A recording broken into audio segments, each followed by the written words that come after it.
Je me dis, ok, il y aura une étape où je pourrais m'arrêter, mais je suis persuadé que le jour où je m'arrête et je transmets, je ne serai pas non plus très heureux dans une vie contemplative. Donc je m'interroge sur le moment, le momentum. Donc ça ne va pas être tes enfants. Non, ça pourrait l'être, mais je pense pas. Je n'ai pas cette ambition. Tu les encouragerais pas à le faire? Non.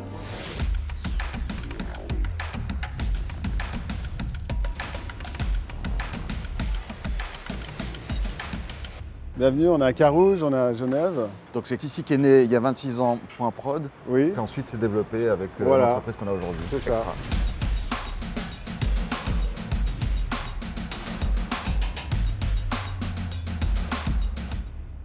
Point Prod et Activa, c'est de la production de contenu, c'est de la fiction, c'est des émissions de télé, c'est de la technique, on va le voir. En résumé, c'est quoi l'entreprise Point Prod? C'est un groupe média?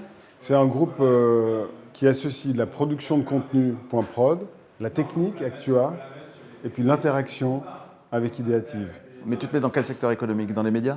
Oui, dans les médias. Donc dans les médias, il y a des success stories aujourd'hui. On est passé d'un écran de télévision à des multi-écrans. C'est toute la manière dont on raconte les histoires qui a changé. Il faut une très bonne maîtrise technique.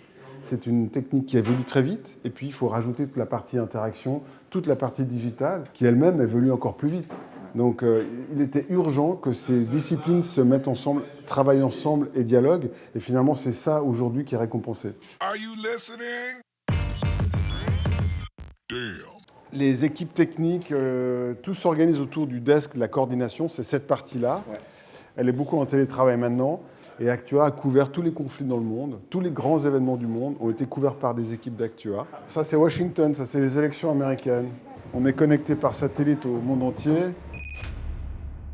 Là, on est vraiment dans le cambouis concret de Voilà, la création du reportage. Exactement. Elles ont connu l'Afghanistan, la Somalie, certaines la Corée. Elles ont aussi connu des mariages royaux, princiers. Pas que des choses tristes. Pas que ça, non, non.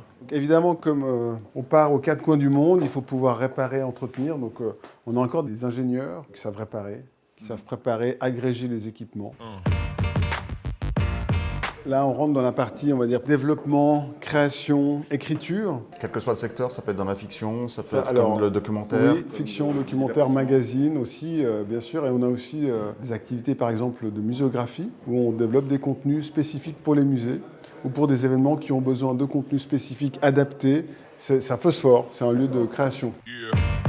Quand on est venu, les gens nous ont dit, mon Dieu, mais n'allez pas à la Praille parce que c'était un lieu sinistré. C'était une banlieue industrielle qui devient maintenant, évidemment, le quartier branché. Et si vous regardez là, on voit des cubes jaunes. Ouais, Et ça, par exemple, c'est en bar, en restaurant. Si vous voulez, je peux vous proposer de vous y emmener. on fait ça. Allez, go. C'est quoi exactement être entrepreneur en fait? Pour moi, c'est un peu un métier de construction. Je pense que quand j'étais petit, je jouais au Lego, j'aimais construire. Et j'ai jamais arrêté finalement de construire, de bâtir. À 26 ans, tu t'es dit, bah, À 28.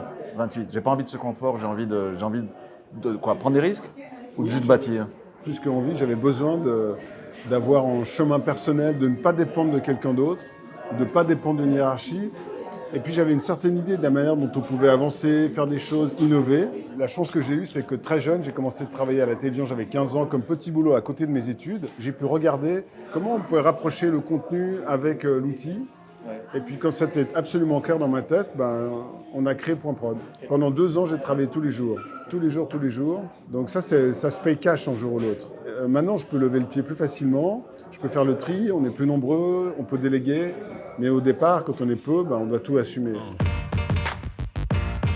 Est-ce que tu pensais, petit, que tu aurais une entreprise un jour avec 100 collaborateurs? Et comment tu le ressens aujourd'hui? Est-ce que c'est une sorte de stress, de fierté, de satisfaction? Alors, il y a des situations de stress maintenant avec le Covid, c'est une situation de stress, c'est pas facile parce qu'on sent notre personnel qui est fatigué, qui est dans le doute, etc.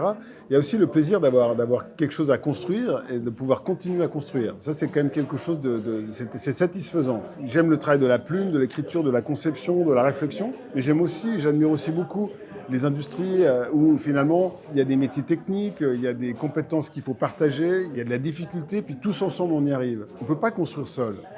Et si on peut générer de la confiance et qu'on entraîne avec soi dans son sillage de l'enthousiasme et des gens qui vous font confiance et qui partagent cette aventure, cette ambition, c'est une immense chance, un privilège, je le vis comme ça. Point Prod dans 25 ans? L'étape d'après, c'est d'être à Zurich, parce que pour nous, il y a une immense barrière, il y a une barrière culturelle, c'est beaucoup plus facile d'être à Paris, et on a réussi à être à Paris, que d'être à Zurich.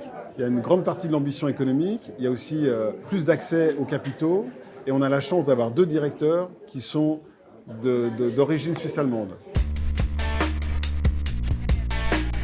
Est-ce que les conditions cadres aujourd'hui sont bonnes pour des entrepreneurs? Alors je dirais que c'était très clairement un pays pour les entrepreneurs, parce en montant des sociétés dans d'autres pays, on voit la capacité qu'on a de pouvoir réagir rapidement en Suisse. L'autre chose aussi, c'est qu'en 25 ans, ça s'est extrêmement complexifié en termes administratifs. On avait externalisé notre administration au départ.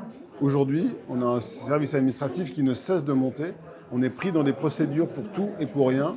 Et ça, c'est un travers qu'on a peut-être hérité de nos voisins européens.